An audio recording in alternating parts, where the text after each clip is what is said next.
sources of temptation originate from two well springs. The first is the devil himself, demonic origins.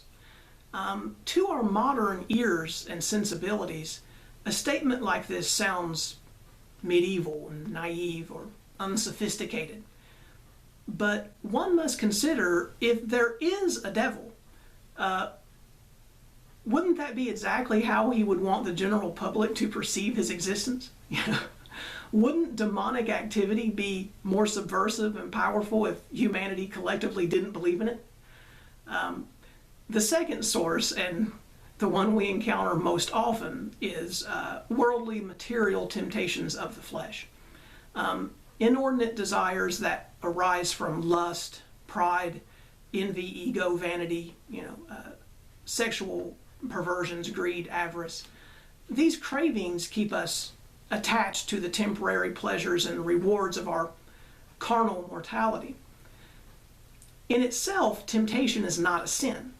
It becomes sinful only when A, we bring it upon ourselves by carelessness or overconfidence, or B, when we play with sin. We take pleasure in the thought of it or blatantly yield to it. The greatest saints, have often been the most strongly tempted. Our Lord even permitted himself to be tempted. God permits this. He allows us to be tested in order to try us, to let us win the eternal reward. Now, as for why he allows this to happen, who knows? We may find out one day. Perhaps God enjoys seeing which of his creations can remain loyal and may then be worthy of his trust. You never know.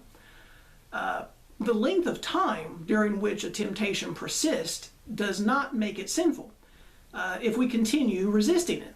A temptation may attack us all of our lives, but as long as we fight it or pay no attention to it, as long as we don't yield to it, we commit no sin. We have not been conquered, and God will reward us for the good fight. One of my favorite verses is James 4:7. Resist the devil and he will flee from you. Some strategies against temptation are, one, watchfulness and prayer.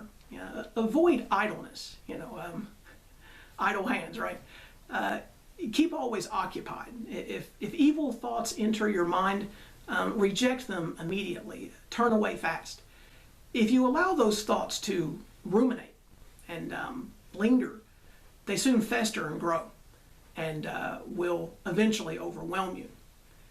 Two, frequent confession and Holy Communion. This one is enormous. These sacraments help keep you close to your mother, the church, and gives you the body and blood of Christ himself to reset and to cleanse your spirit. And lastly, try to maintain a strong Marian devotional in your day-to-day life. Our Lady, the Blessed Virgin Mary, and her great intercessory powers can often offer immense comfort, especially when confronting temptations related to gluttony and sexual desires and lust.